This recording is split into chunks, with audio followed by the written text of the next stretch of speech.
হে everyone, আজকে আমি ready হয়ে চলে যাচ্ছি আমার ছোট বোনের বাড়ি। আর আমি একাই না, আমরা তিন বোনেরাই একসঙ্গে যাচ্ছি। ফাইনালি পৌঁছে গেলাম রিঙ্কির বাড়ি। আর রিঙ্কির বাড়িতে গিয়ে আমার বর মোবাইল টিপতে শুরু করে দিয়েছে। আমার থেকে ইম্পর্টেন্ট ওর কাছে মোবাইল।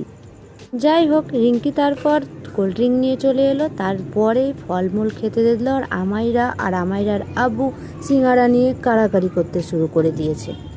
যেহেতু আমি আগেই চলে এসেছি, তো আমি শাড়ি চেঞ্জ করে সবার সঙ্গে গল্প করতে লাগলাম। তারপরে লেট মাস্টারগুলো একে একে ঢুকতে শুরু করে দিল। আর এই তো আমাদের হিরো, আর এটা হচ্ছে আমাদের হিরোইন, আর এটা হচ্ছে আমাদের ভদু, কান্না করার ভদু।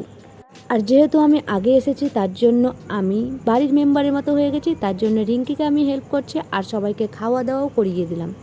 তারপর লুচি খাওয়ার পরেই সবাই মিলে গল্প আর বাচ্চাগুলোকে নিয়ে সামলাতে শুরু করে দিল বরেরা। এটা আমাদের বাড়ির বড় মেয়ে।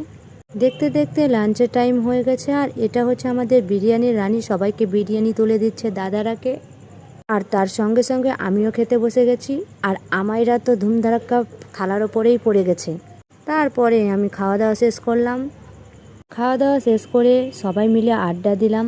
তারপরে দেখি শাড়ি নিয়ে এসেছে আমাদের তিন বোনের জন্য, ওর শ্বশুর বাড়ি থেকে আমরাকে দিয়েছে। আর ওর দাদারাকে শার্ট আর পাঞ্জাবি দিয়েছে। ছোট শালির আবদারে দুই জেজুতে ড্রেসগুলোও পরে নিল। তারপরেই আমরা ওখান থেকে বেরিয়ে গেলাম বাড়ির উদ্দেশ্যে।